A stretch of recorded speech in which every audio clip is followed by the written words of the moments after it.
what's up, everyone? This is SojuTalk, your weekly shot at K-pop. We're coming at you with a super spicy episode 160, and we're recording on October 11th, 2021. I'm Doug, and joining me today, we got Warren. Hey, what's up, everybody? And Anita. Hello. And as a quick reminder, check out SojuTalk on your favorite podcast platform, sub to us on YouTube, and join the SojuTalk Discord and be a part of the nation. All right. I don't know if we mentioned it before, but our Discord now has a new URL. It's discord.gg/SojuTalk. So we got one of those. Wow. Ooh. Custom URL. Yeah, we got one. But in terms of the Minty Joy giveaway for the earrings, right? The winner is Nina. Woo! Congrats. Wow. So shout out to Nina. I know you're on our Discord, so just send me your address, and then I will send you the Minty Joy earrings. And of course, once again, everyone go please support Minty Joy. They are part of the nation. They make lovely accessories. You can find them on Minty Joy. I believe the URLs are, let me look them up so I get this correct. From last week's script, I can't type right now, so We bear are with a me. great advertiser. Please use our platform to Joy. advertise your services. Find them on Etsy. Okay, mintyjoy.com or mintyjoy.etsy.com are the two URLs where you can find them. So Awesome. shout out to Minty Joy, shout out to Nina, winner of the giveaway. But we are now at part one, SojuTalk episode 160, where we will discuss 3 big new releases, choose a spicy song king, and hit you with the music show winners. Boom. All right. We had planned to cover 4 songs, right? It was going to be the Correct. aespa track, the WOODZ track, Jo Yuri solo debut, and the U+ME track. About 2 hours ago, I had been listening to all 4 of the songs in audio form throughout the day, right? Because I've been grinding this video game. I've been listening to them on the side, right, the whole day. I all of a sudden watched the U+ME music video and noticed it's just the Kia ad, and I was really confused. So we don't really cover advertisement songs, so we decided to drop that one. So the first one we're going to talk about, though, came out on Tuesday, October 5th. It is aespa's Savage. So they are from SM. Debuted last year in 2020. The other 3 songs they have released are Next Level, Forever, and Black Mamba. 1 music show win so far. And aespa's first mini album, Savage, recorded over 400,000 pre-orders. So they now my have God. physicals. Nice. Oh my God, that's a lot of pre-orders. This song is polarizing, to say the least, in the K-pop sphere. Interesting. A lot of people are like, this is a really good song. This is fun. Some people are like, this is all right. And then there's a large amount of people who think this is a poo-poo ass dumpster fire of a song, right? There's a large contingency of that. I think that this is better than Next Level. I agree. Is that a We agree. difficult feat? Well, based on the reactions we were having on our Discord, that's a difficult take, but I really like this song. I don't know. Okay. There's just something about it, which is like catchy. It's fun. I like the attitude, the choreography. Like, I mean, I feel like it's a new take, right? It's a new take on K-pop. yeah, for sure. How often do we get to say that?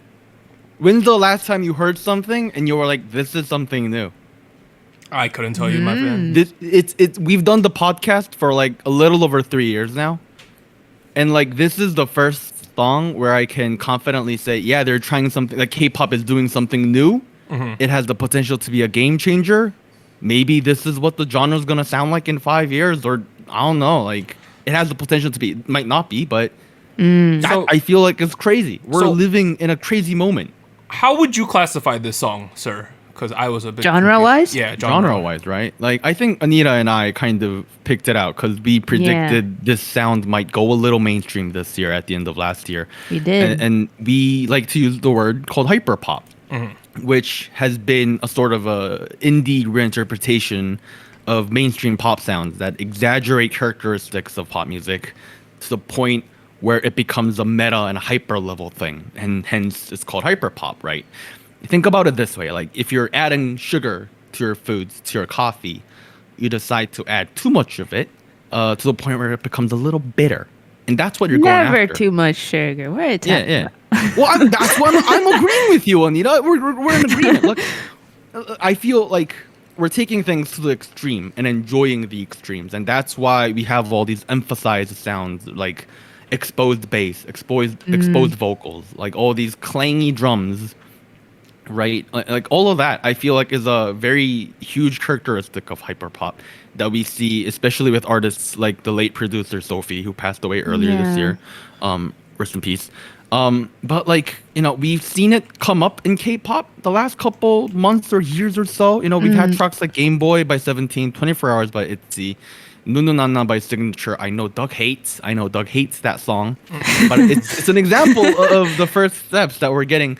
And I feel like this song is the first song to kind of take it to the next level. Pun not intended. But it's the song that takes it to the next level in terms of fully embracing that sound and turning it into a K-pop A-side. It's redefining how hyperpop can be implemented and re-expressed through the viewfinder of that is K-pop, right? That's what this song is doing, and I think that's pretty new. Yeah, so Warren has an internal rating system that he tells us he doesn't want to make it public, but this is a highly rated song according to Warren, right? Like this is doing pretty well for you. Here's the thing, right? For me personally, if I start with the verdict to make it very clear, I don't think the song is perfect. I think there's plenty of the song. I agree, that is it's not god awful. Yes. Right? Yes. But however, I'm gonna overlook that and say I really like the song because it's doing something completely new and has the potential to be a game changer. Not a lot of songs that we ever cover do that, So some things I might not be the biggest fan of. The winter line at the beginning. I think a lot of people are too caught up on that. Hey, don't you know I'm a savage? Like a lot of people I think are way too caught up on that. Let it go. Like I get it. Some people think it's a little bit cringy. I understand what you're saying. As an English ESL speaker, I think it was good. Get out of here. And even if you don't like it, Karina hits so hard after it that you should already have forgotten about it. That Karina intro thing. You gotta watch the version of the music video that's made for creators or something. There's a one where they're essentially in like a blank wall room. You gotta watch that version of it. It's a guide, basically, yeah. They don't show the full extent of the choreo in the actual music video, but that intro sequence with Karina, it hits so hard. It's crazy how good it is. I think that the strongest part of the entire song is the pre-chorus whenever it comes in. There's like 2-layer pre-choruses that kind of builds on each other. I think it's the best part. I think their vocals are next level good. I do think the weakest part for me, the parts I don't like, is sometimes they try to shove the lore down your throat way too much, both in the music video and in the lyrics, like the Kwangya, we love you, like all that kind of stuff. It's Novice. Oh yeah, Novice, we love you. That part, I can't handle that. No, I understand. What? I love that part. You love that part? Get out of here. Anita, get out of here. My favorite part of the song is that bridge. No cap? Novice, we love you. No cap? I'm serious. No Wait, cap. you actually like My Novice, We Love You? Oh my god. Do. I love that part. Wow. In my notes and my bullets here under lyrics, I wrote, My Novice, fuck you. That's what I wrote. I hate that part. I mean, okay. Worst part. Lyrics aside, I think that break in the song was like so nice because maybe I'm a little biased. I'm a little biased here because it reminded me of an EXO sound they had early on, and I'm thinking specifically of a song called "What Is Love."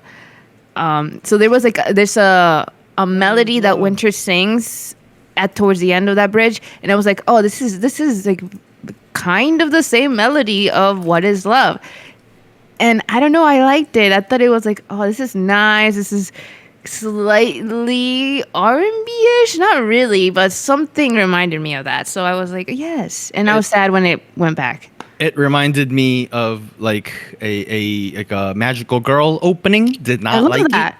it. What? Nah. It felt generic. I love it. There was not enough sugar. Please add more sugar to your bubblegum. What are you talking about? Not about? enough sugar. I want more sugar. I want some 100 gig shit over here. We're not getting that apparently. I also felt that way about the build-up. For me personally, I do feel like a lot of people like it because it's very it hooks upon the K-pop sounds we're familiar with. But at the same time, I feel like it's kind of generic to K-pop to the point where like the rest of the song has a very hyper-pop-esque approach, and I understand what the change-up and the build-up is doing. But at the same time, I feel like if we're gonna commit to the hyper-pop sound, that's what we should have gone with.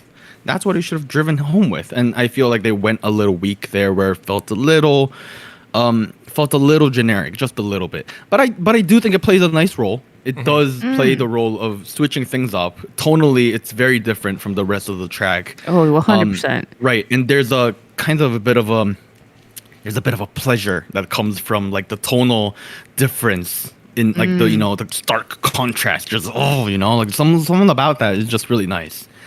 But no, the lyrics, I did not like the lyrics. I thought it sounded like Christian church music at a certain point. I'm surprised we didn't end with amen over here. Like, come on, this is too What? I love that part. Well, you can go to church, ma'am, and pray for aespa and novice and your AI to end up in heaven where they are. Hey, but at the end of the day, whether you like this song or don't like this song, it's a very polarizing song, and there's lots of eyes on the product, which is what they're trying to do here. Oh, I thought you were talking about eyes, like the Avatar eyes for a second. Okay, No. okay. If we talk about the music video, right? It's normal aespa like badassness for a long time. And then we have the avatars come in. I think it's a good idea that they mocapped the avatars differently from each other, because sometimes in like music videos when all the animated people dance exactly the same, it feels awkward, A little creepy. Yeah, but this one they dance differently, so it kind of makes sense. I'm still not sold on it, but it is what it is. Can you give them new clothes? They're wearing the same stuff every episode. And then they introduced some new animated person who was like way more HD than everyone else. It was surprising. I was like, okay, is that Novice? All right, it might be. She's the goddess. She needs to Yeah, be. Novice. So she showed up, and then we went a little anime for a bit. Like there was a lot of stuff going on in this music video. That being said, the dance is really intriguing. It's not the most difficult one, but it's very impactful. I think cool. it fits the song well. I just like the overall package, and I just keep listening to it for some reason. I don't know. Catchy. I feel like we didn't need Sauron's eye. Throughout the video. True. That was a little too much. They're like dancing in front of it, and then they suddenly show up with guns at the end. They're like, "We're gonna shoot you now," or "We waited this long." I was like, "What?" I thought that was just a decoration. Now it's like is that the Black Mamba? Is Black Mamba on eye? Did she like? I don't know, dude. I'm so confused. I feel like one thing that stood out to me with this EP was that I was under the impression that it's gonna tell a story. Mm-hmm. I thought it had the potential to tell a full story and kind of blow away all the critics with like, oh, we're capable of telling a story with an EP. K-pop doesn't usually do that often. That's more characteristic of hip-hop sounds, right? Like if you think about albums like Good Kid, Mad City, music is capable of telling a story throughout an album. They didn't do that. They were just like, we're not going to do that. And I was like, what's the point? Like you guys are all about apparently building a story and a universe and all that, and there's like a villain and a goddess apparently, and like we just introduce people and they just sit there and they're like, we're gonna fight. I'm like, come on, there's potential here. There's potential here, and that's like that's kind of how I feel about Savage overall. I appreciate all the potential and I appreciate all the risk they took. It takes an immense amount of both courage, risk, money, stakes, convincing all the middle people to do something that's very starkly different, i.e. this track, right? And I appreciate all that, but at the same time, I didn't feel like it fully blossomed. So on one end, I appreciate this track for being the potential game changer that is. We're proposing a new way to define what this genre sounds like. I appreciate that. But at the same time, we have people who are unconvinced. We have people who are like, it sounds like mumbo jumbo the entire track. And I'm like, I kind of get that too, because some parts of it weren't fully executed in the most proper manner. So, feels like they had a full flower and it didn't fully blossom. Hey, but regardless though, it is number 1 on iChart, right? Man. Next Level is number 6. Poppin'. Like, it's kind of crazy. So they are doing extremely well right now. Wow. Rookies. Yeah, and no Blowing cap. it up. I kind of like it, I'm going to keep listening to it some more. I especially the performance versions I think are better than the music video, so you should watch those. Let's move on to the next track. We have WOODZ with Waiting. He is from Yehua, debut 2014 with Unique, 2016 as a soloist, 2019 with X1. Man's been all over the place. Last 3 songs were Feel Like, Bump Bump, and Love Me Harder. 11 Music Show wins with X1. Interesting song, right? Oh, yeah. Oh, yeah. Very different, I think. Anita, how about you give your opinion on Waiting first? I think the vibe, the general vibe is very interesting because it's not what I thought he was going to do, to be honest. I think he's been trying out different sounds for a while, as a soloist at least. And this one definitely lands in the more boppy but chill type of sound. I don't know if that's the best way to describe it. Like, it's not up tempo, like something you would like strictly pop, but it sounds still like very, I don't know, like you still kind of groove to it a little bit. It's interesting. I think it suits him, so I think it works, especially with his voice. I saw like a live stage for it as well, and very, very nice vocals. He can definitely pull it off. But it does sound a little, I don't want to call it outdated, but I feel like I've heard this type of sound before. It's a sound that was very popular in the 2010s, right? Yeah, I think the person from Western music, I guess, that I thought of was Ed Sheeran, kind of like that kind of pop that it's not really like dancey, right? And there's actually not a lot of choreography for this song either, but it's still groovy in a way. Similarly, I thought that the acoustic guitar in the chorus of Waiting was somewhat similar to the acoustic guitar in Shawn Mendes' Stitches. I thought there was some overlap there. I can see that too.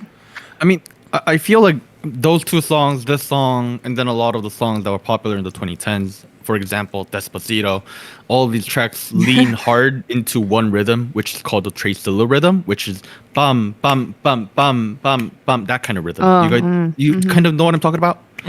Dun, dun, dun, dun, dun, dun, dun, a little dun, bit, dun, yeah. dun, dun, dun. That's off of Ed Sheeran, right?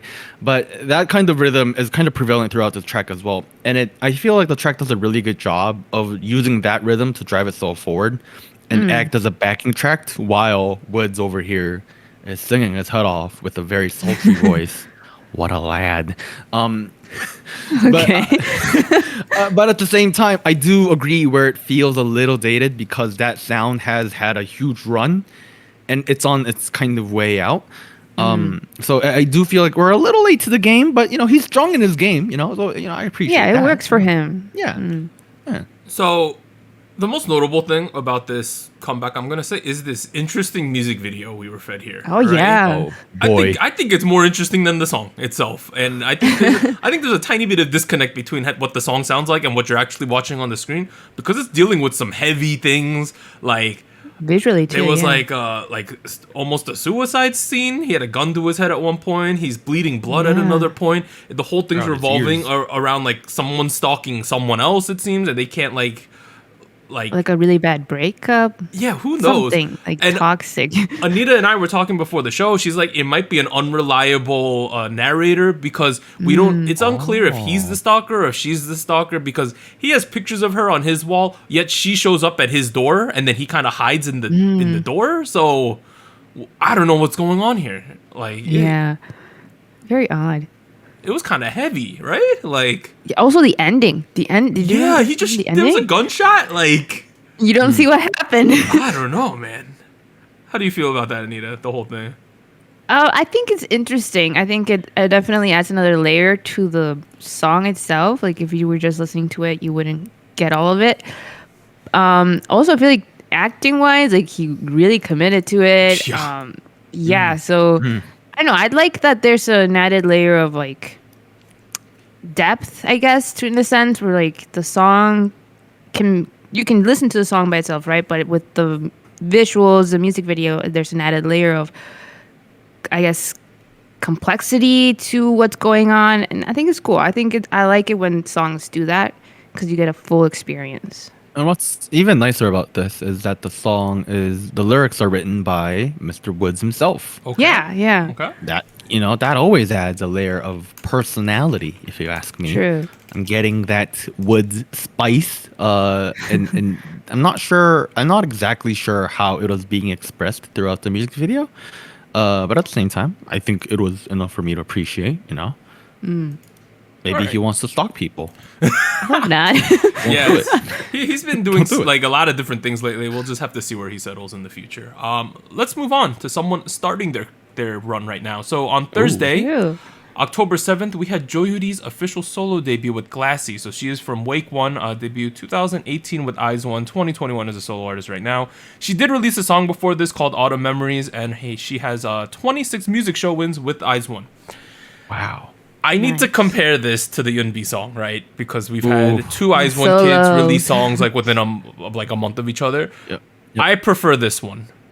Same. Really? Me too. I didn't know what to expect. So Jo Yuri was essentially the main vocalist of IZ*ONE. She has a really good voice. I didn't know what I was thinking going into this one. I thought it was a pretty good song. I thought it was really catchy. I thought she did well. The one thing I would say is it feels like she delivered the entire song like in a sort of airy way. And I felt that it kind of took away a little depth from the song because it was like airy the entire time. That was the one little criticism I would have of the song.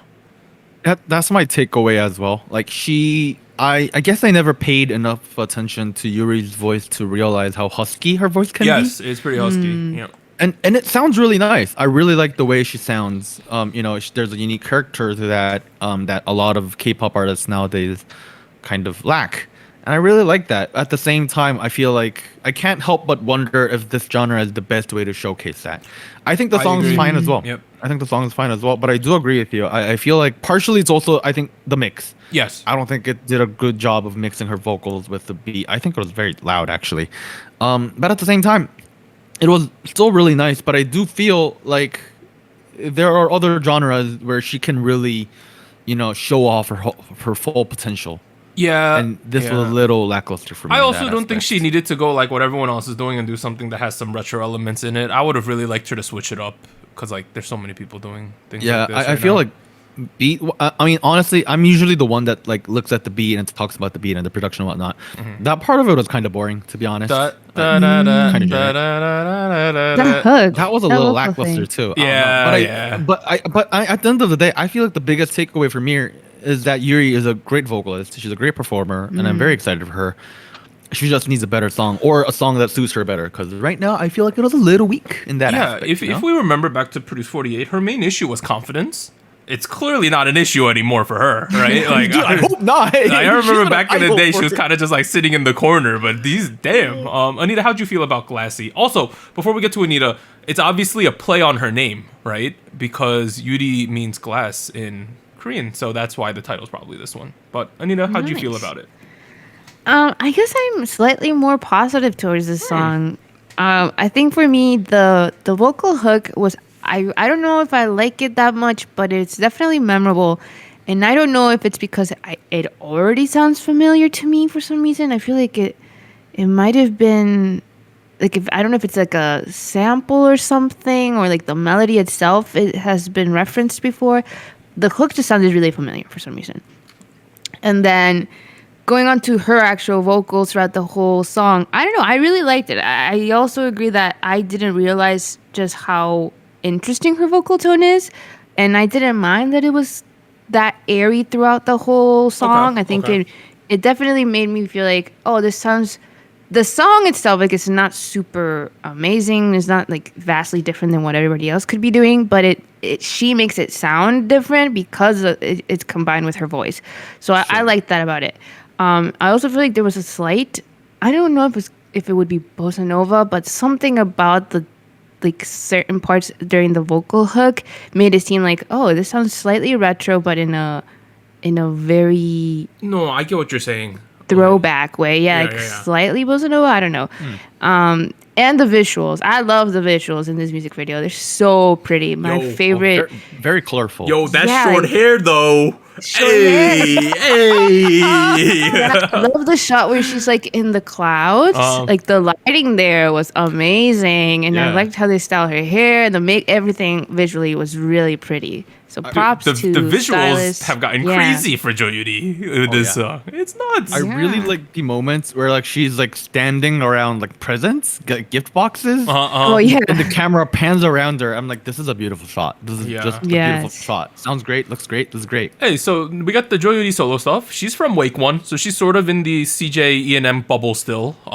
They're doing well by her right now, and The next solo for aespa we got coming up at some point, I think 2022, there's going to be the Yeno one is going to happen. Oh, yeah. Yep. Yeah, no. And then I'm assuming there might be a Cheon one at some point. That's what people are kind of thinking these days. Yeah. So we'll have to see. I do like this one, though. And shout out to Yuri. She's doing cool things. Shout outs. All right, other songs released this week. We have GOT7's Young Jae with Vibin'. Golden Child with, I don't know how to pronounce this one. Dara? Let's go with that. And Flying with Sober. Luna, not the group, but the soloist from FX. She has Madonna, Is it Crazy? Crazy. Crackheads.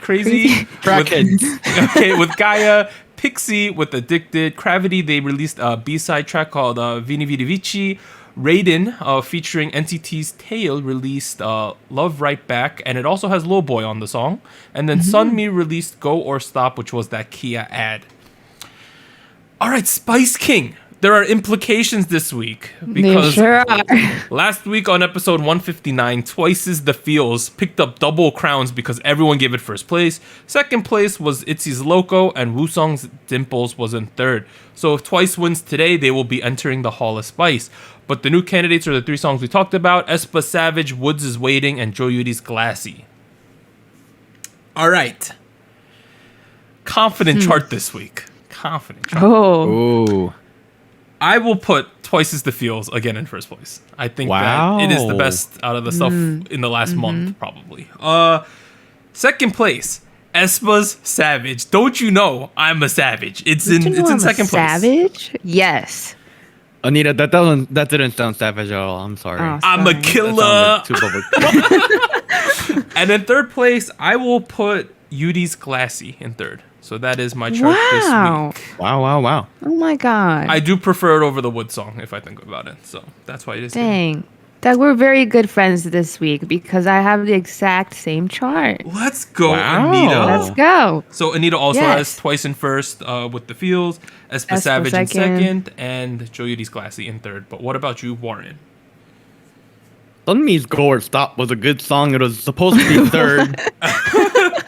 It was a bit of a Lady Gaga type beat, but it was fun. Ooh. Yeah. Go check it out. You know what? I'm putting aespa on first today. Wow. I respect that. I like that call. Yeah. Okay, Warren. And that is a very deliberate choice. Please note how much I praised The Feels from last week. It is the second. You really liked it. Yeah, I mean, I still think The Feels is great. I still had it on loop this week, but at the same time, when music tries to do something new and very creative and out of the box, I really appreciate that. I think that's something I gotta really appreciate it. So I'm putting it on first. If you're not a fan of the hyper pop sound, I get it. But I encourage you to go, look deeper into it and see what this might be. So anyways, that on first, Twice on second. Instead of Lady Gaga, I am putting Dimples by Woosung on third. I'm still having a good time with the track. Okay. I'm surprisingly, pleasantly surprised with this track. All right. Yeah. The homies. They put Twice in first place. It got 48 points in the judging. Second place only had 11 points, and that was aespa Savage. Oh, dang. And then in third place, they had WOODZ with 8 points. So there's a gigantic difference. Okay. So I summed it all up already. In first place, picking up its third crown, Twice's The Feels, entering the Hall of Spice. Wow, Second place with 14 points, we have aespa's Savage. And then in third place with just 2 points, Jo Yuri's Glassy got third, just 2 points. Wow. So shout out to those. Twice's The Feels, it enters the Hall of Spice, and it is joining BTS's Dynamite, Twice's I Can't Stop Me, Dreamcatcher's Odd Eye, IU's Lilac, Stacy's ASAP, BTS's Butter, Taeyeon's Weekend, SunMi's You Can't Sit With Us, and Stacy's A Stereotype. What a great list of songs. I know, those are some good songs. Once we hit 16, we're gonna do a World Cup with these. Ooh. I'm looking at it right now. Which one would I put? Oh no, I know which one I'm gonna put first. Yeah, I have a favorite. It ain't Dreamcatcher's Odd Eye for me. I'm sorry. All right. But finally, we're at show winners. Anita, hit us with them.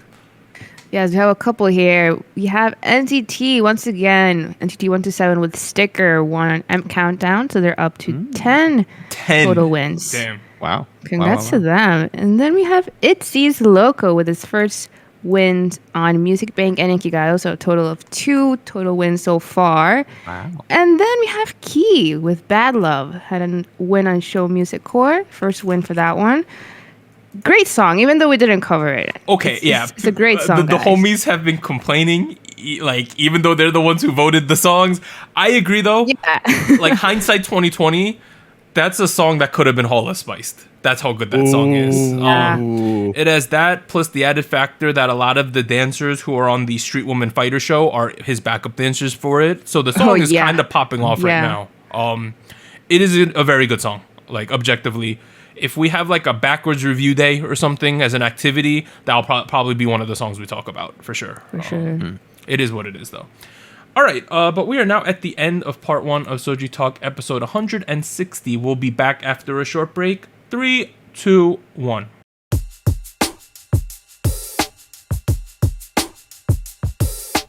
Hello, SojuTalk Nation. This is Anita here with a quick PSA.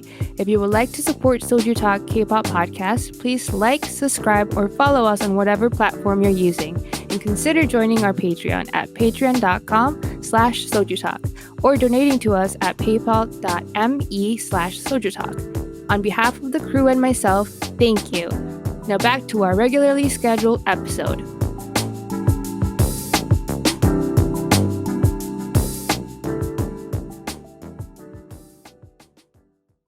We are back at it with part 2 of SojuTalk episode 160. We're going to talk about some recent K-pop news and events, give you the state of the nation, and then discuss Girls Planet 999 episode 10. All right, news and events from last week. Big Planet Made has announced that G-Friends Eunha, Shinbi, and UMG will be joining the label. Reports from multiple K-pop insiders stated that Eunha, Shinbi, and UMG will debut in a new group called... So in English, it's pretty much looks like Vivid, so VIVIZ, but in Korean, if you say it the way it's written in Korean, it's BBG. So I don't really know, and if you're kind of confused as to why they did that, it's because B as in Shinbi, G as in UMG, and then Eunha's real name is Eunbi, so another B there. So BBG. Okay. VIVIZ. This is kind of interesting. A trio is what we're getting in terms of music. Yeah. Yeah. Man, it's been a while since we got a girl group trio.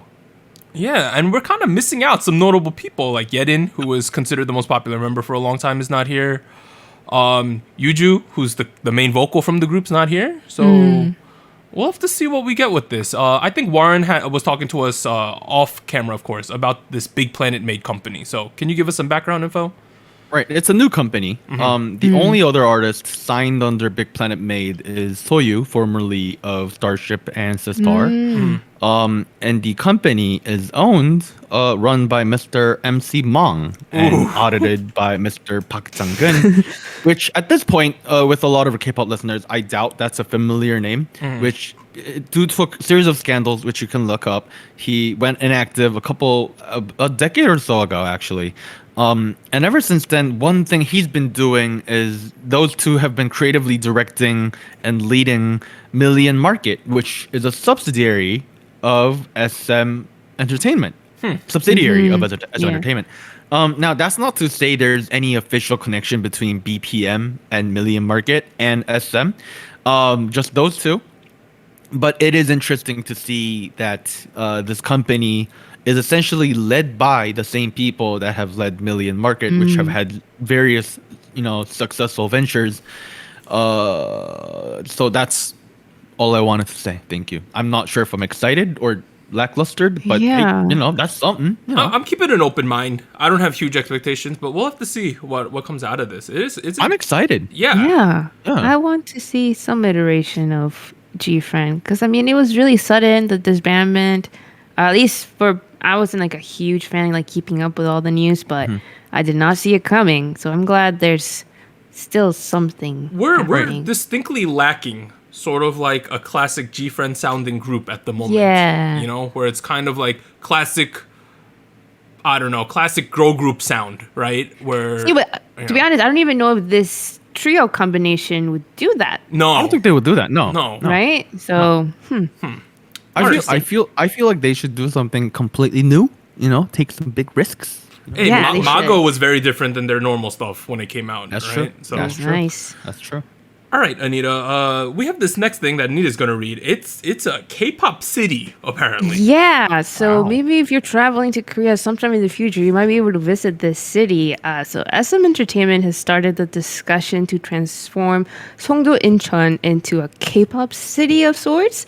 So promoted by Isuman, this complex is expected to be the largest K-pop related cultural complex in Korea.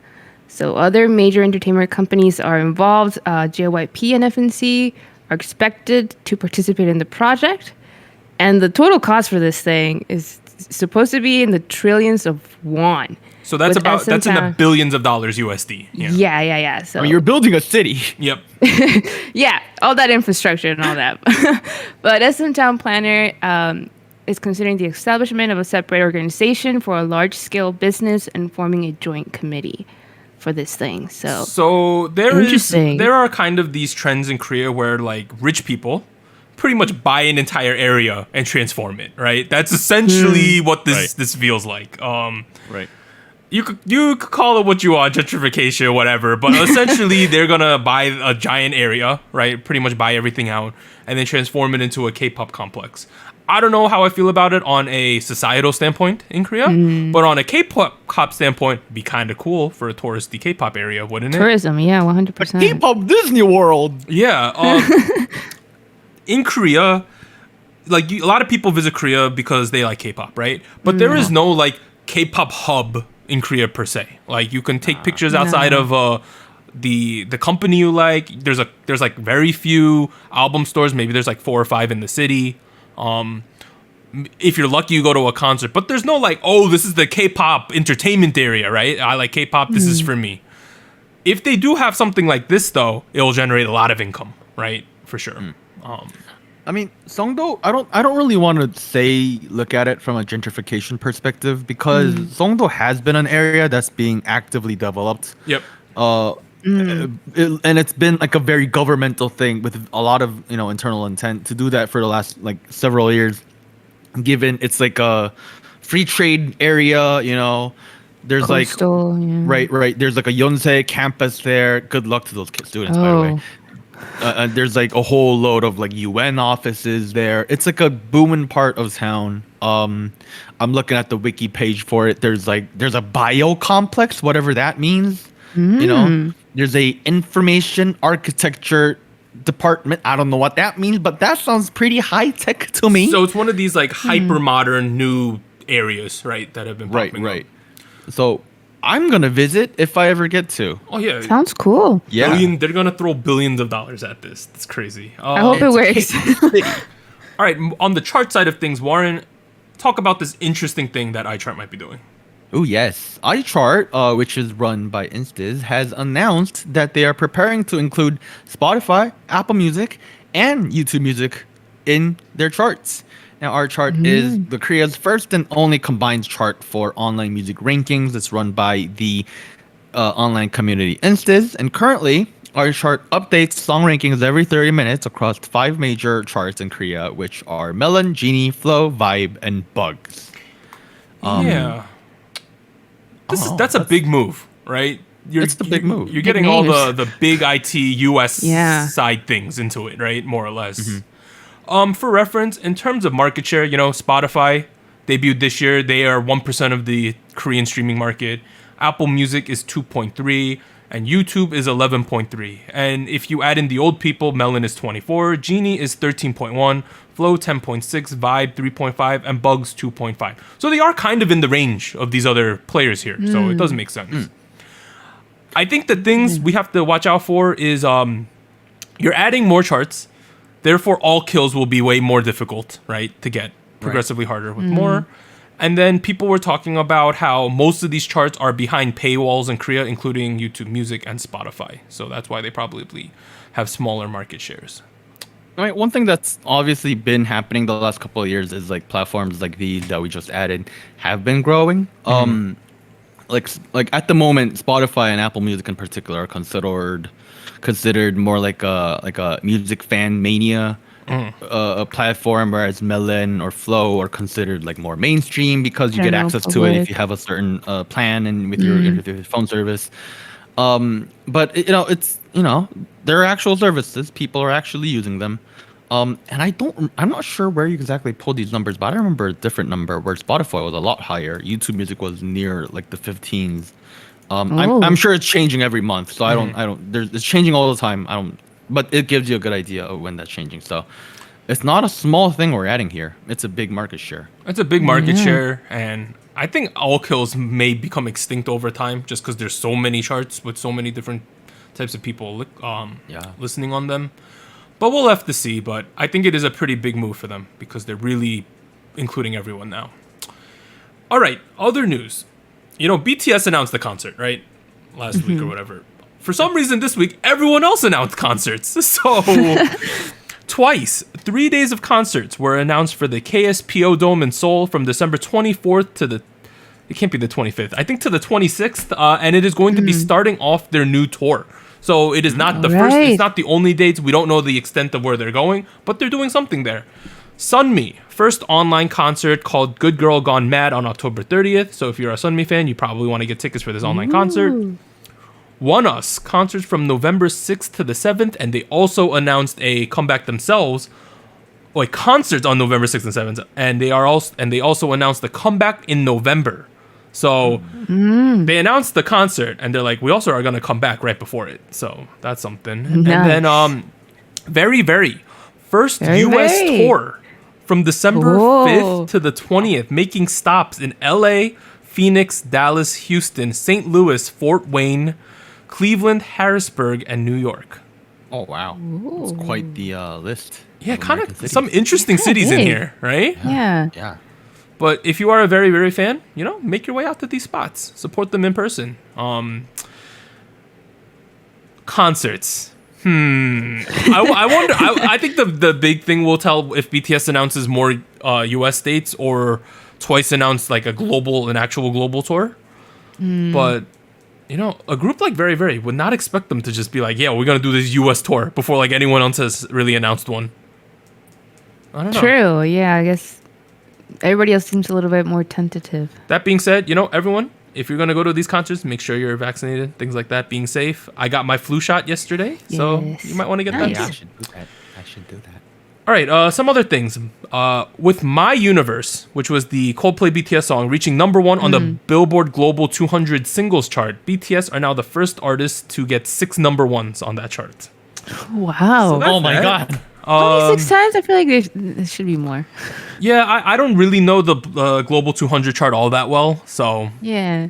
Who knows? The next They're one. the first artist to do it. That's wild. Yeah. You ask me.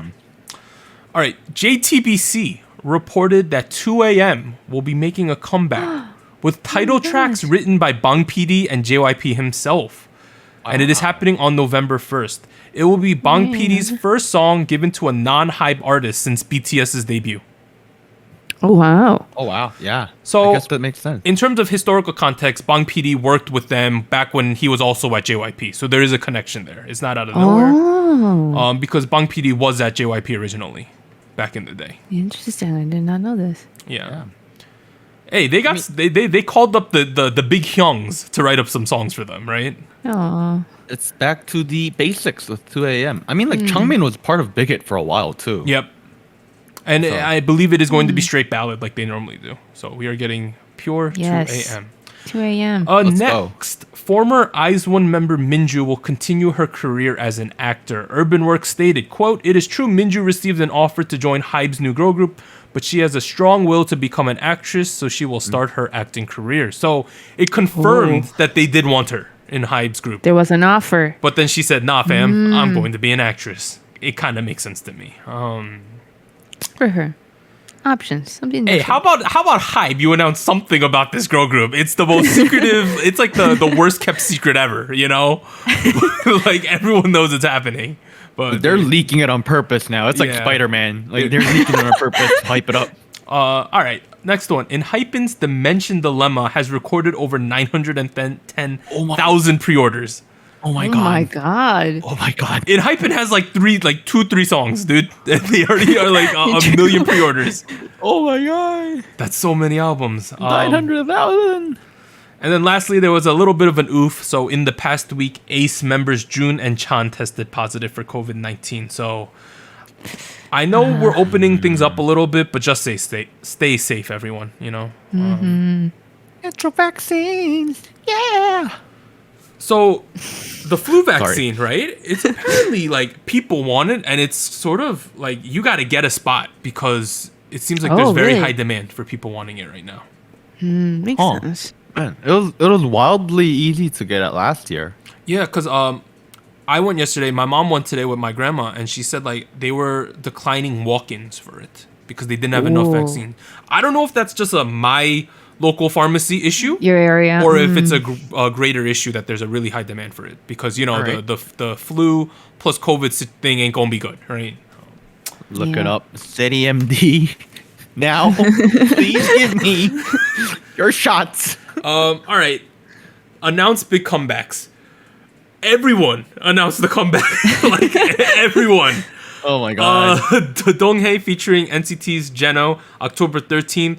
Eric Nam, October 15th, and he also teased the world tour. IU, digital single, October 19th. CL, we're finally getting her album, October 20th. CM Blue also on the 20th. NCT 127 Repackage, October 25th. Bugaboo, which is Ryan Jun's group, October 25th debut. Epic High, October 25th. Dream Note, the 26th. Ailey, Secret Number, Just Be, October 27th. Davichi sometime in October. November 1st is 2 a.m. Twice, November 12th, so we have a date for it. Laboom as 4 members in November. One Us in November. And Uju Sonyo Chokumi sometime in 2021. Wait, that wasn't a one-off thing? No. That was a real They're thing? doing it again. Running it back. Oh gosh. Oh, Okay. no. You got 2 months. All right, out of that list, things I'm most looking forward to. IU all of a sudden, October 19th. That's going to instant all kill whatever she releases. Oh yeah. Oh yeah. SM's like, we want more money. Let's repackage that NCT album. They know what they're doing. Why not? Bugaboo, that Ryan Jun thing.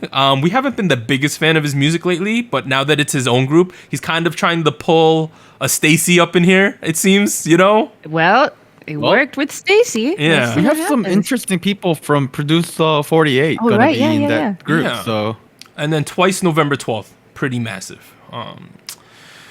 I was solidly under the impression that Wuju Sonya Chokumi would be a one-off thing and they would never do a thing again. But I guess they're here to stay. No, they're running it back, man.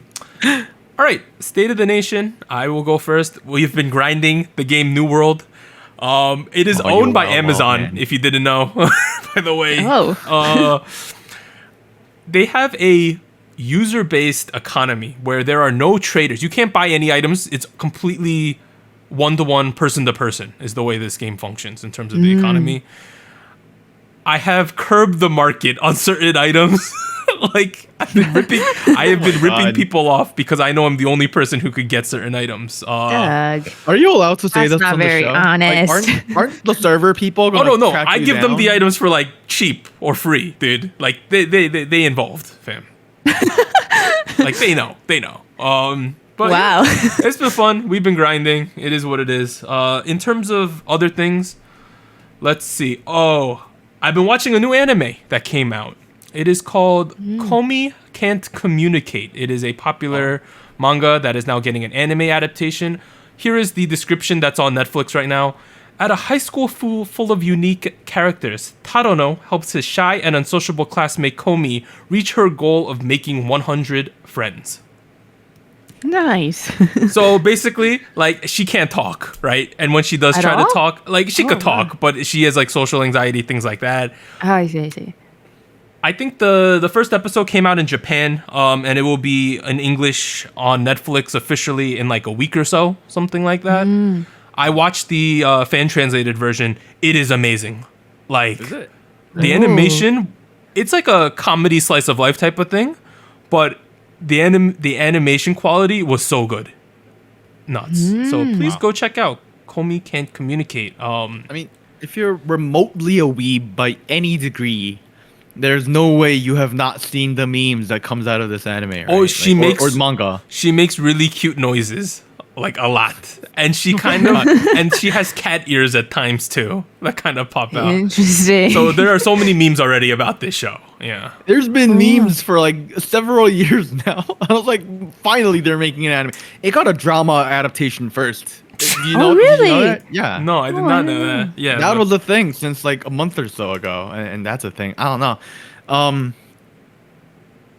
Warren. Got on Komi though. Got on Komi. Warren, it's your turn. Warren. Yeah. Well, you know, I've started rewatching Harry Potter for some reason. Okay. Oh, it's the weather. It's the season. I guess it is the fall season, so I guess bloody hell and watch Harry Potter. I feel bad. You know, I feel this is my first time rewatching the first couple Harry Potter movies in full, not like on a random movie channel, but like I'm watching it from the beginning to the end, with full intent to watch it. And as an adult, this is the first time I'm doing it ever since I was a little kid. I feel kind of bad for the Slytherins.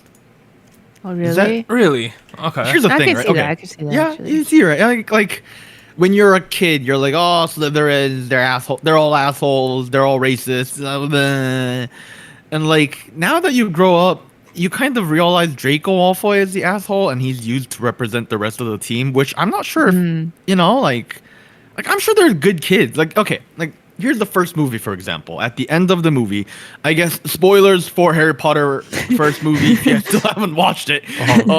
At the end of the first movie, you know, Harry and his friends Hermione and Ron, they do these great things and like, you know, they win the thing. But think about it from a Snake perspective. Think about it from a Slytherin perspective, right? Because like you've been working hard with your classmates all year, the entire quarter of a school, you know, which is like I bet like 100 or some kids. They've been working hard all year to win first place in the cup tournament thing. And like, here comes these three little gits, you know, and they're like breaking rules left and right. And like, mind you, the climax event of the first movie wouldn't have happened if Harry Potter just stayed put and minded his own business. He got all nosy, and then he decided to just track down people who were waiting for him to come. Like, it would not have happened. Like, the bad guy would have lost if Harry just stayed in his little dorm. And like he just went about, endangered everybody, the entire school, multiple times, an 11-year-old, and like because he's kind of close with like the headmaster, he's like, oh, 50 points to you, 50 points to you, 50 points to you, and 10 points to you because I kind of like you too. 10 points to Neville, my boy Neville. Right. Yeah. 10 points to Neville. I'm like, well, that is like the stupidest. Like from a Slytherin perspective, I would have been outraged. I'm like, I get it. Justice. And like, you know what the worst part of the whole movie is? At that moment, like Dumbledore's like, oh well, we need a new decoration. Gryffindor won, and then like the decorations change, and everyone's like, except the Slytherins. And I'm like, wait a minute, why is 75% of the school so excited? Only You know what I mean? only Like, 25% should get hype, right? Right, Yeah. right. Like the 25% should be really excited, 25% should be really, really sad. The rest, Hufflepuffs and Ravenclaws, They should be confused. Like, they what's should be going on? confused. Yeah. Right? They should not give an F. But like, no, they all get up and they're like, oh yay, Gryffindor's won. And I'm like, no. Why are you excited? Go sit back down. You lost, regardless. Which is your favorite movie out of all of them? I mean, I've only seen the first two so far. Like, while I'm rewatching. I don't But think out of it's memory. I don't think it's Out of considered the best out of them, but the one I remember liking the most as a kid was Goblet of Fire. because I remember liking that. Oh no, people like that one. Because they added spice and they brought in other schools, and like Victor Crumb was cool and Fleur Delacour, was cute, Hagrid had a love story, and then Cedric Diggory, the what is his name? Edward showed up, like it was a good time. Like Pattinson. I just think that one was fun because they like expanded the world, right? It's not just Hogwarts. There's other people doing magic and crap, and I thought that was really cool. I mean, it's kind of cool watching now, knowing how everything ends. It's kind of like, they're setting up this for, the Horcruxes later. Oh, they're setting up these people who are going to date later. We don't see Cho Chang yet, but we see Ginny, like that's kind of cool. But at the same time, I'm just like, man, like, imagine being sorted into Slytherin. That would be like the worst moment of your entire life. Because for the rest of your life, 75% of the entire society is going to look down on you and think you're an awful person because a couple people from your graduate alumni class are kind of assholes. Mm-hmm. They're going to associate that with you. I'm like, damn, like, that's awful. That's yeah. If you don't look at it from the hero lens, right, it does feel like that. I could feel that. Oh, dude. What house are you in, Warren? Have you taken the quiz? I've taken the test a couple times. Yeah. I've never gotten Gryffindor, but I've gotten every other class a couple times. I think I always get Gryffindor for some reason. Wow. Nice. Yeah. I've gotten Ravenclaw a couple times. I've gotten Slytherin a couple times. Maybe why that time very salty about it. I was gonna say. Yeah. Anita, do you have Be a nice favorite to your snake friend. Harry Potter film? Off the top of my head, because I haven't seen them in a while, I really liked Prisoner of Azkaban. That one was kind of lit too. Yeah, I like that one. That one was Shout good. outs to Mr. Black. Yeah. Sirius Black. I'm really looking forward to that. If you think about it, right, they came out, what, like 2001 to 2011? That's like our childhood, one of the major series that came out, right, when we were growing up. Yeah, I can't believe that it's like 20 years old now. It doesn't feel like that to me. Yeah. It's kind of I'm like, as I watch the first movie and the second movie, I'm like, I see now it feels really dry and like very, like, it feels really dry because I'm used to Marvel swiveling and wavering the camera around, right? The constant special effects. Yeah, a lot of it's just kind of eerie and slow paced. A lot of it, right? Yeah. And I'm like, man, this is a kind of a nice change of pace. Kind of reminds me of Star Wars and the Phantom Menace. Sorry. All right, what about you, Anita? Have you been doing anything? Nothing too crazy. Just keeping up with Girls Planet and whatnot. I did want to shout out a song actually that or actually it's like a whole album. I don't know. I listened to the whole album, but I didn't like everything in the album. So I'll shout out the song that I did like, and it's Antifreeze by the Black Skirts. So this song actually came out in 2010. Yeah. Because the album came out in 2010. And I found out about it because Picketing did a cover of it recently in a cover album that she released not too long ago. And I heard it and I was like, oh, this is really nice. And I wanted to hear the original. And my personal preference is the original. I think it encapsulates the late 2000s nostalgia so well. Like, this is what bands sounded like 100%. Like, it brings me back to like late 2000s, 2010, 2009, that era. Cause I listened to a lot of rock music, rock bands, alt rock during that time. And I thought like, oh, this is very much that sound. So check it out if you're into that. The album, I think is 201, right? Yeah. 201 is the name. Really cool. I didn't expect to hear some tracks in English. And I did some research on the singer from the Black Skirts, and he has a very interesting story of how he ended up doing his whole project and debuting. So check it out if you're into that sound as well. He's widely considered a genius in the Korean music sphere. He won Best Album for that year, I think. For his debut album, yeah. For that year, like every time he drops an album, like all the music fans all over the place go buck nuts because it's buck nuts. Yes, because everyone looks up to them or him, I guess, as like a piece of inspiration. Wild Man. I really love Team Baby as well as Thirsty. Great albums, if you ask me. Really looking forward to part 3. I had one more thing before we move on. Okay, originally I was gonna stream again this week. I don't think that's gonna happen because I had some stuff that's come up. But last week, Anita and I went on Twitch and we looked at the previous predictions that we made at the end of the year of 2020 for 2021. Very quickly. Right, very quickly. Hyperpop was one of the things. And we'll talk about it again more in depth in the upcoming end of the year episode, I presume. I don't know. Maybe not. The other thing was the best beverage World Cup. Yes. Luckily, to all the LaCroix fans, LaCroix did win. That is You won? That is LaCroix sparkling water. It did not win. It got taken out. By what? What took it out? I don't even remember. Something stupid. We were, okay. Honestly, at a certain point, I realized I'm not gonna win with fair logic, because everyone in the chat except like 2 people. Shout out to Ellie, by the way. Everyone except like 2 people were like, "Oh, LaCroix sucks. Sparkling water sucks." It doesn't suck. It doesn't suck. There you go. There you go. You were not there to justify sparkling water. To my advantage, I see what chat says. Anita doesn't. Warren was trying to lie to me and saying that people were against my choices. Hey. Lying isn't the verb I would use. I would use misdirecting. Yeah, MSG-ing. Oh, okay. Adding a little salt and pepper and everything nice. And at certain points, I was just playing rock, paper, scissors to win. And every time I won, more sparkling water for me. But we got it done. We had to just close the thing with sparkling water and bubble tea. Bubble tea was a true winner. Bubble tea was the wrongful winner. It stole the fair winner. It was the Taylor Swift sparkling water. Bubble tea. I enjoy it, but it's really overrated.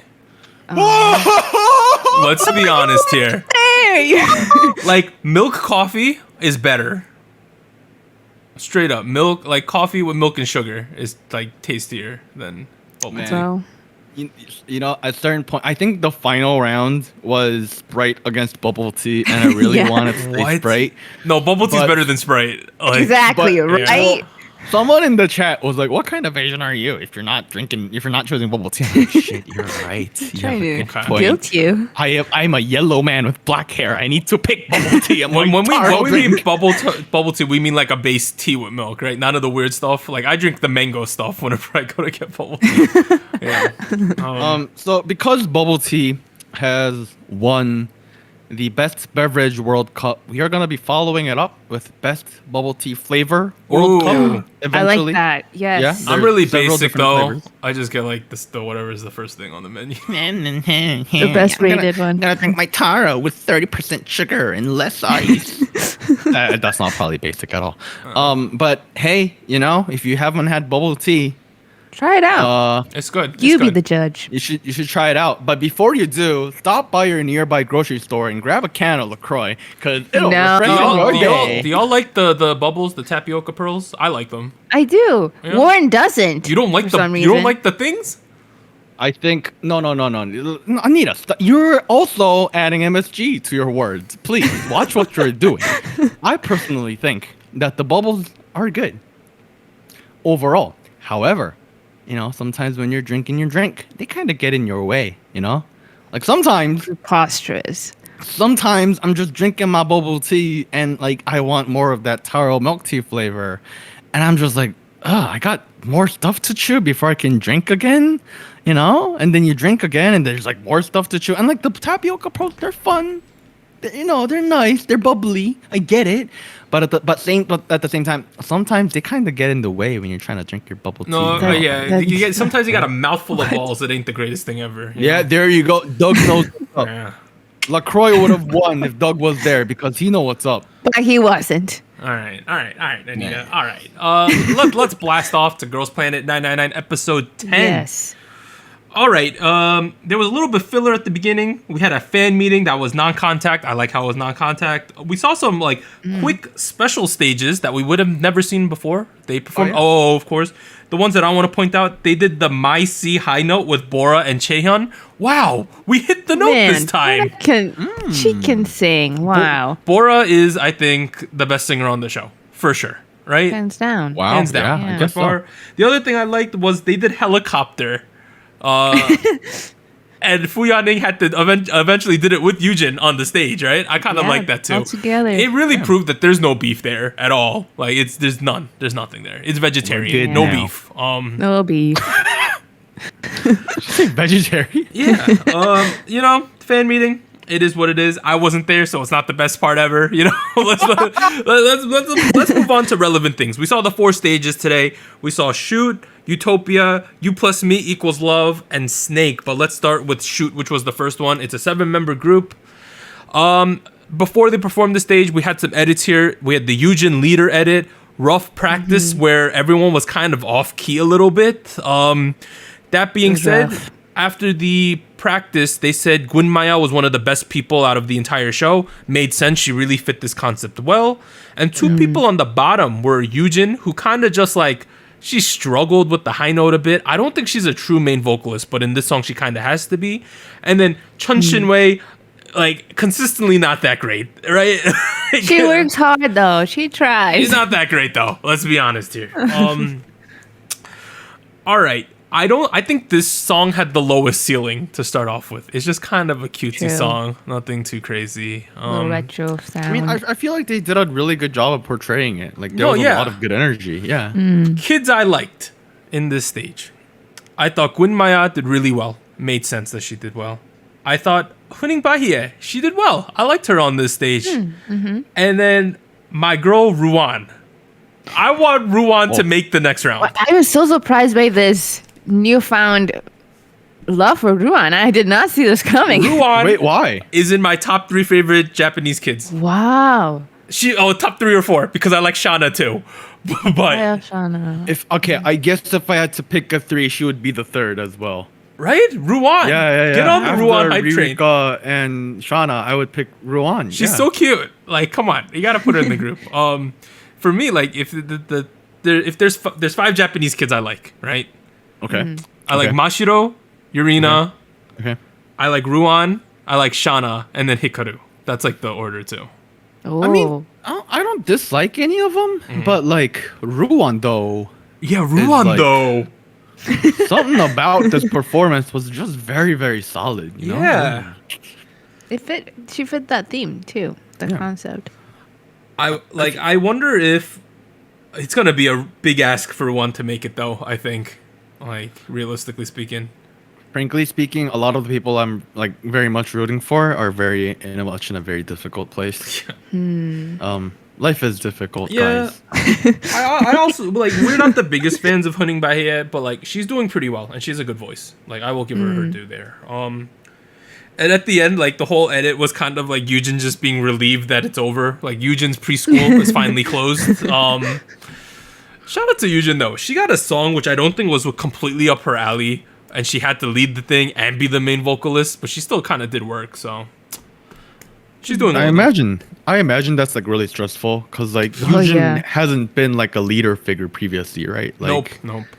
But she's got to take on a lot of responsibility just because she has more experience and a bigger age. Yeah. That's not a word, is it? Bigger age? But you get my point. All right, second stage, Utopia, which is a 5-person stage. I think if all of these songs were just recorded, no mistakes, nothing like that, this would have been my favorite song. Just out of the style of songs they are, I think this is the most up my alley. Sort of gives off a little bit of a G-friendly vibe, I would say, this one. I also thought SNSD a little bit. All right, the entire edit is just how bad Hwang Jin-chao is. No, real talk. She was struggling with that dance. Let's be real here. She's not a good dancer. That's objective. She struggles to learn it. Is not kind of awkward in the dancing, and then she kind of sings off tune quite often. So what's left other than visuals? No, I'm gonna be real here with this one. Okay, I mean, here's the thing. I feel personally speaking, where I saw the performances first, then saw the rest of the episode, I don't think she was awful. She wasn't awful. But the show edited her to make it look like there was a very clear moment where like she did the first thing in her first verse, and then it zoomed in her on her trainee who was all like, "Ah, what is that?" And I was like, it was better than some of the people in the previous song. Oh, no, okay, no, yeah. Like she did that part, and they zoomed in. He made a cringe face, and I'm like, it was not perfect, but it wasn't terrible. You know, like that's how I felt too. There's been much worse moments in the same episode, and I was like, there was. Yeah, like not that awful. She's just not. It's like she was high up in the ranking, and she's dropping. I think that. I mean, it kind of makes sense. And then the other person who's been kind of struggle city lately is Chaehyun, right? Like surprisingly, yeah. She was also put in like the lowest after the midterm evaluation for this. Her nerves just keep getting to her. I don't understand what's going on. She's a former SM trainee. She has one of the best voices on the show. She kind of has the whole package going on, but just like not really like doing well this round at all. Yeah. Even after the stage was over, she said like ashiora, which means like, oh, it's a bit of a shame, right? What happened? Right.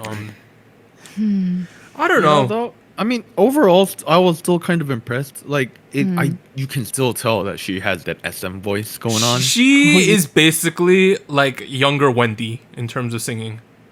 She kind of has a Wendy quality to the voice going on. Yeah, okay, I see what you mean. Yeah, like an SM vocalist sound comes out of her, right? Very clear. Other things, it's like Bora really highlights the clear lack of true main vocalists on this show. The gap. Like if we think about the stages, right? Shoot, Yujin's not a main vocalist, right? U+ME equals Love. Who ended up being the main vocalist of that one? It's Youngun, and I know she's a good singer, right? And then Snake, it ended up being Fu Yaning, and she's not a main vocalist, right? Who? So it's really Bora, but she's probably gonna get eliminated at the elimination. You don't know yet. Oofta, Bagoofta. The other two kids in the group, Yesa and Yurina, they are really professional. Like both of them are very good idols. Period. I think. Yesa, for her age, she's like 17, 18. Her stage She's presence young, is crazy. Yeah. Wow. She's really good. And I know some people aren't on the Yesa hype train, but like if I was building a K-pop girl group, she'd probably be in the first like 3 to 4 picks of kids who are like ready to go to be put in. She's stable. She's just very stable. She's very like reliable. Yes. Yeah. And I think without the added pressure of being a main vocalist, Yurina did well as well. So there is that. Honestly, I feel like this performance overall wasn't too bad. No. Like it doesn't. I didn't feel like it was great, but at the same time, in relative to the other 4, I feel like it was pretty solid. More than any other season, the stages aren't perfect. You know, like most seasons, there's only like 1 or 2 stages where there's oofs, right?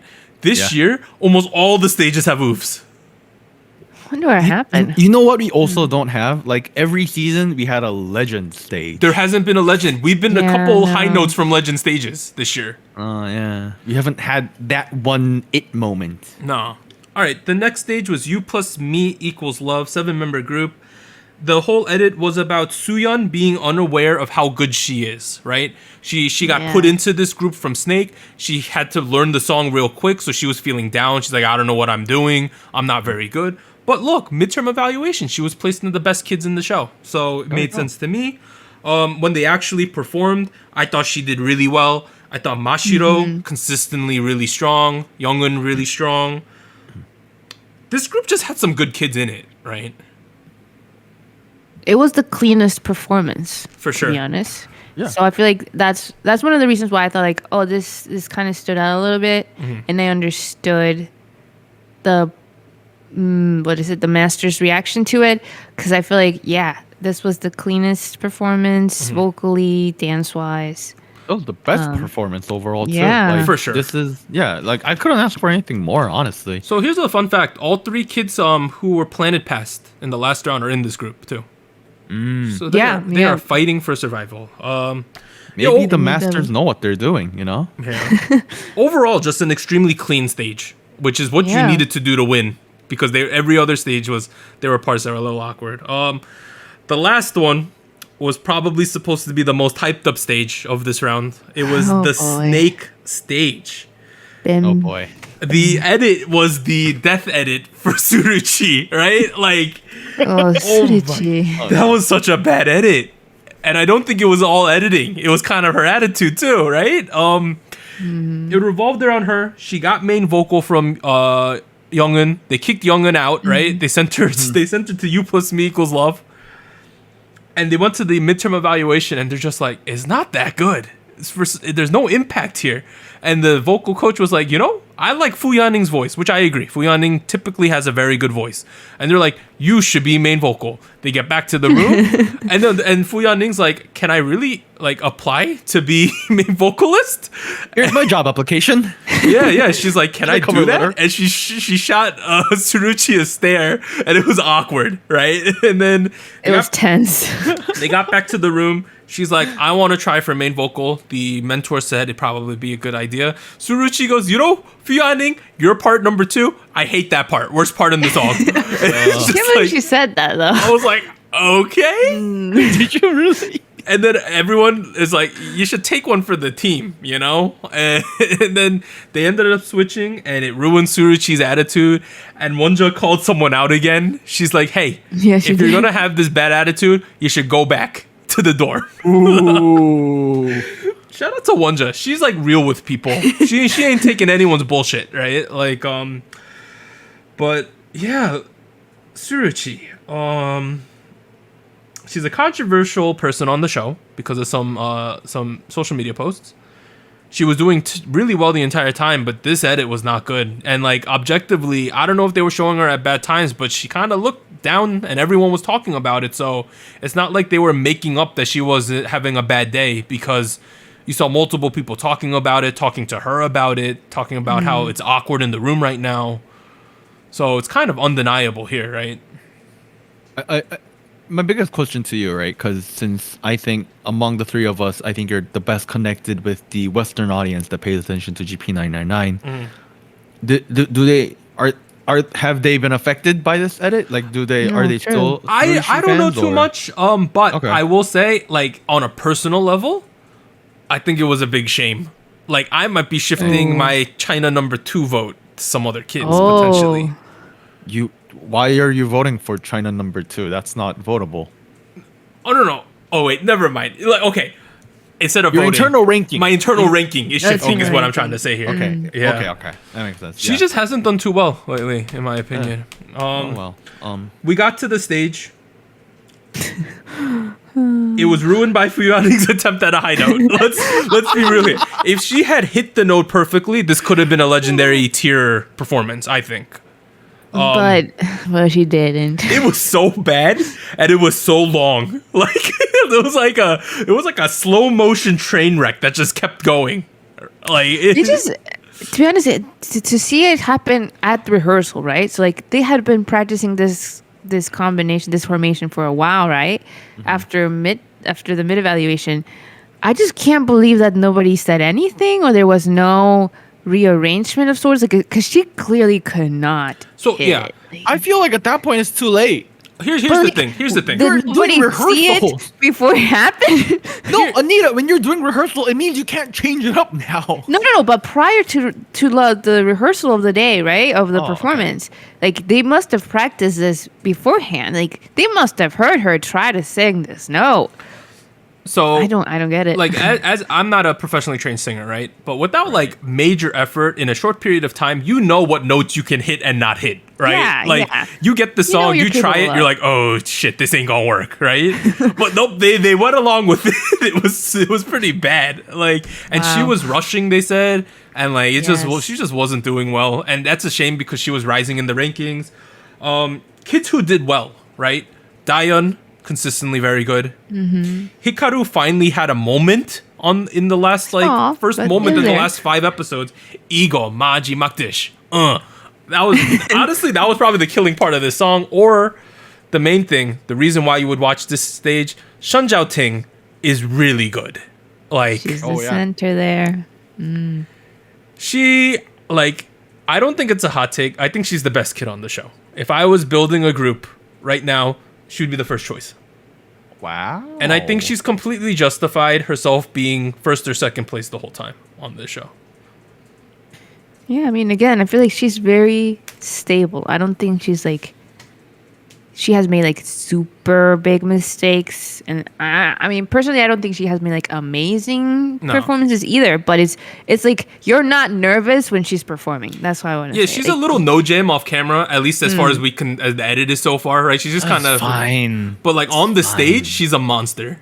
She's really good. I feel like if you think about the previous number ones and her. And people who have had issues with confidence because they're number one and all that, it's kind of impressive. Yeah, it does not faze her at all. She gets center, she does her job, does it well. That's it. No issues, right? Get it done. Like Yuri and I had a whole thing with like, oh, I'm first place now. I don't know how I'm gonna fill. I'm big shoes to fill. It's like a difference, or like, oh, I got number one, or like, yeah, I'm number one. You know, there's a two different things here, right? That's what it feels like. It seems like she's number one because she knows she's good, right? There's a difference there. Confidence. I think barring some crazy circumstances, she's gonna make the group for sure. Like. Yeah, I mean... Yeah, I would find it really strange if she doesn't at this point. Same. Overall, U+ME equals love got first place. Made sense. It was the only really clean stage this round that didn't have any like blaring issues. I think the chemistry was there. Everyone did their thing. It also had some kids step up. Like Sooyeon really stepped up. Mashiro's been really good the whole time, so it made sense that they won. Other than that, there's like a OOO mission, like a mini mission going on, right? Where the weird thing is, it's sort of released already. Yeah, it's up. It's up already, and it's already. I think the voting's already closed.